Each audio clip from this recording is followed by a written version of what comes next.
Okay, fifth graders, now you're going to learn about 3 types of levers. So there are 3 main categories of levers, and it's all about how these parts are organized.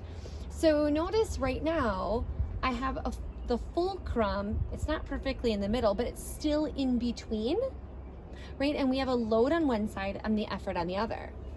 Anytime that the fulcrum is anywhere in the middle, anywhere in between the load and the effort, we call it a class 1 lever.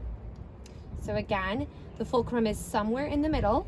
It could be right in the middle, like the experiment we did the other day, or it could be off to the side a little bit like this one. And the closer it is to wherever the load is, the easier it actually is. Notice right now, my little teeny bit of the weight of the spring scale is enough force to even lift that load. If I took this off or even moved it down, you would notice, right, that it goes even down more.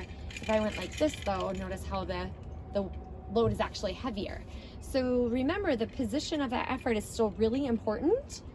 The further that effort is away from the fulcrum that's in between, the more helpful it is.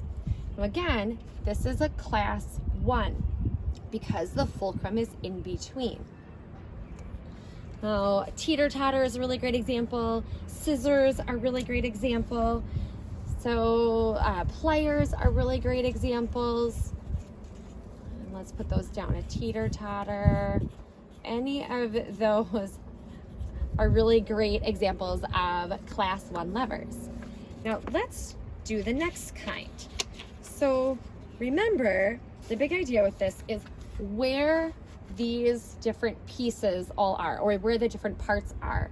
So a class 2 lever, the load is going to be somewhere in the middle instead of the fulcrum. So let's go ahead and switch that around.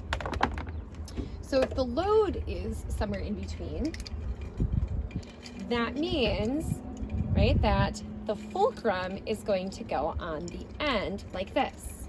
So now I have the load in between, the effort's on the end, but what's cool is now I'm not pushing down.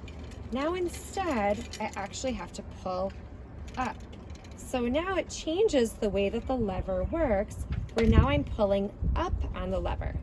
So again, this is called a class 2 lever, where the load is in the middle. Doesn't need to be exactly in the middle, but it could be. It could be exactly in the middle, like that, right? Now, think about what the third kind would be then. So if you already know that this would be, let's move this down a little, there we go. If you already know that this would be a class 2 lever where the load is in the middle, and we saw that a class 1 is when the fulcrum's in the middle, what would a class 3 lever be? All right, if you said that the effort needs to go in the middle, you've got it. I'm gonna leave my fulcrum on the end, and really now I need to switch around where my effort is in comparison to the load. So I'm going to go ahead like this.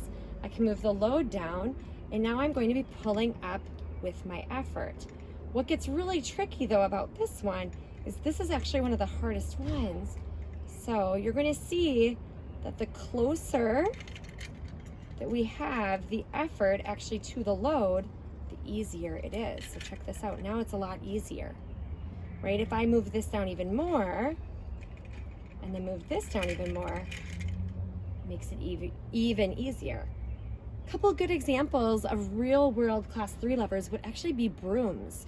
A broom is actually a class 3 lever where you would have your hand at the top controlling a broom. You would have your effort would be your hand down lower on the broom, and your load would actually be the dirt that you're trying to move. So a broom is a great example of a class 3 lever where the effort is in the middle and the load is on the end. Once again, notice how we're pulling up on it instead of down. Right? All right, those are the 3 types of levers. Click on in your Google Slides to continue on with the lesson.